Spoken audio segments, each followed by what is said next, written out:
get set, where them hands, where them holes, where them throws, you know what I'm saying?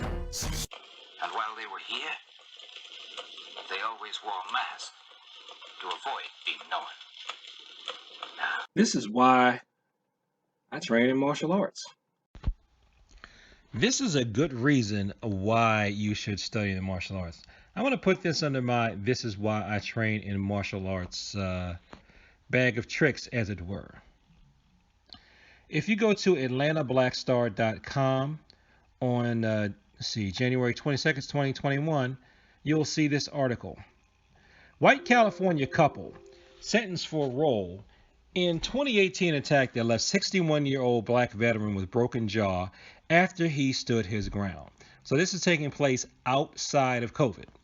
Okay, so this is pre-COVID, and now this is the type of thing where if I were to report on this before the insurrection that was done by white supremacists, people would say that I'm just trying to further incite the divide and bring up and amplify racism in the country that's not there. If you still think that's what I'm doing, I don't know what else to tell you. Okay, there is a race problem in this country, and there was a race problem before they attacked the Capitol. Since they have attacked the Capitol, I think we can all agree now that there is a race problem. And if you're a member of a group that could be targeted because of your race, I think you should take a martial arts class. Heck, if you're just not a violent person, period, I don't care which race, creed, or whatever it is, your subgroup or denomination or whatever you want to call it, what your nomenclature is, you need to take your martial arts class so you can protect yourself from the violent.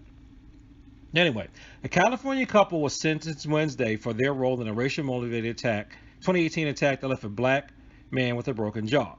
Montgomery County District Attorney Janine Pacioni said Wednesday, January 20th, that Noah Bauer will serve 6 years in prison and that his wife, Tricia Bauer, will spend 60 days in a Monterey County jail and a year on probation for their part in the assault in the Northern California city of Monterey.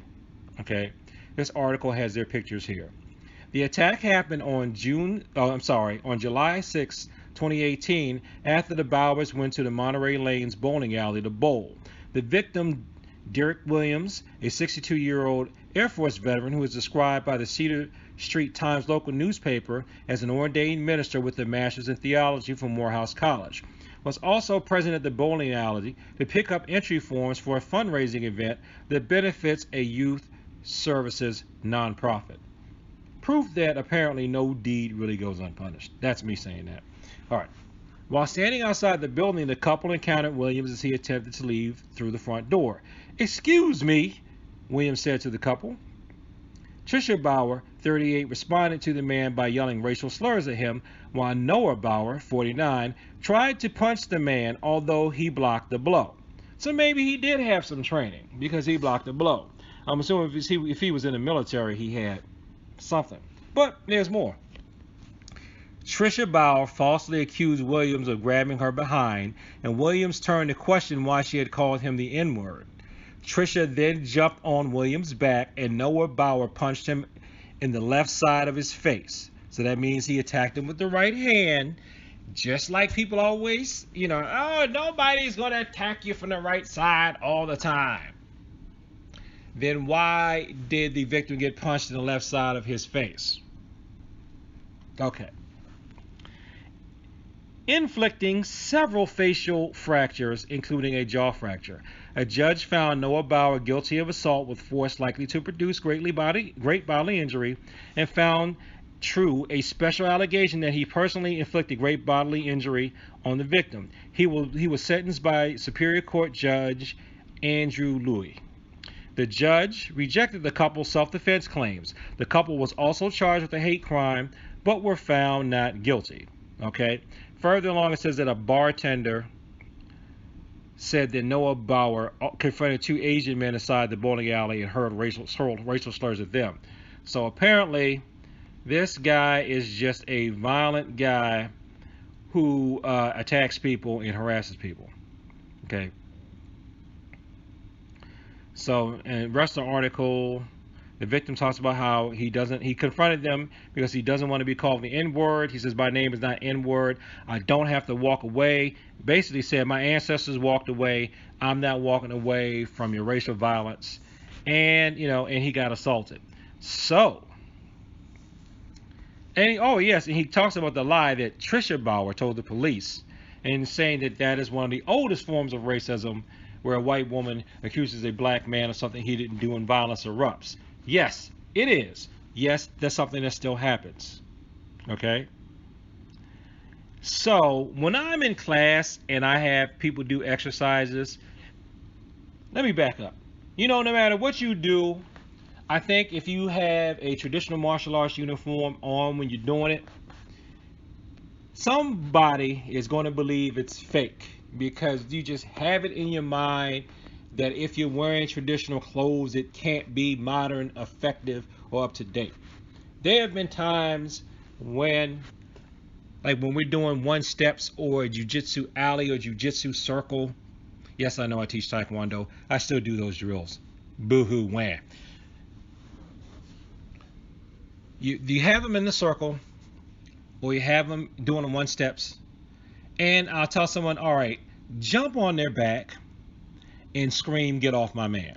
And they think it's funny. They think, oh, he's being ridiculous. This is why.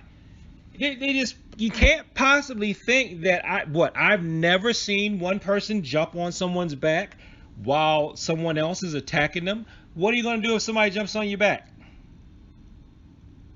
You ever practice what to do if someone's jumping on your back? I think that's a good thing to practice. See, that's where reading a lot of these news stories can come in handy. Keep an open mind. Stuff like this happens. Go, I wonder how I could incorporate that into my training. Or, I wonder how I can incorporate that into my students just to make them a little bit more flexible. If you don't have anybody to jump on your back, use your imagination. Imagine what you would do if someone did jump on your back. Speaking of stuff on your back, have you ever practiced your forms while you have a backpack on? Have you ever practiced your forms while you just have something in one hand, like a big bag of groceries? Okay? Do that. While you're sparring, those of you who love to have sparring so much, you just want to spar, don't ever want to do forms. While you're sparring, just tell someone to randomly jump on the back of somebody else, because a lot of times when we spar, we're just doing one-on-one. Have somebody, a designated back jumper, jump on someone's back and see what happens and see how they handle it. Because let me tell you something, because this happened to me with the pressure point thing I ended up using. I'm not going to go into details to protect the guilty. Okay. I was learning this one pressure point move that I swore was super phony, fake. I'd never use it, right? And I was having trouble getting it, right? Failed in class, but I practiced it as much as was allowed before they just moved on to something else. And then you know what happened? A couple of weeks later, or about a week later, I think it was, ended up using that move perfectly, just like the moderator said it would happen, as you were doing the seminar. Did it? I did it like I had to do it 3 times, because the person kept grabbing something, and I keep taking the thing from the person, and taking the thing from the person, and taking the thing from the person who was trying to be violent towards me. See? That's how it happens.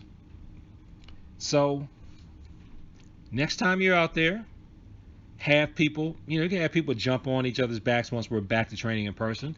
One thing I used to do too, and I can't do this because we're not in person, but I would say, I would literally say the word, not use a racial slur. I would say, racial slur, racial slur. I am saying racial slurs. And I would say like in an angry in a voice. Or, if it's a word that rhymes with gur, that my ethnic group doesn't write, I would say like, trigger, you trigger. For a woman, you snitch. Use something that rhymes, right? And of course it doesn't have the same effect because people are laughing. They're like, oh, this guy's being ridiculous. But I think the subconscious mind doesn't know the difference. And then if you're confronted and someone's doing that to you for real, it will decrease the emotional reaction that you have. Even if it doesn't take it away 100%, which I don't think it will. it's going to help. And when you're in a real confrontation, every little bit helps. Every bit of preparation helps, be it mental preparation, physical preparation, technique preparation. It all helps. So back to my original point, though. I think if there's a race problem and you think your race could be targeted, and this is not an anti-white people thing, because there are plenty of white people that live in areas where they're targeted because they're white. And if that's you, I think you need to take a martial arts class.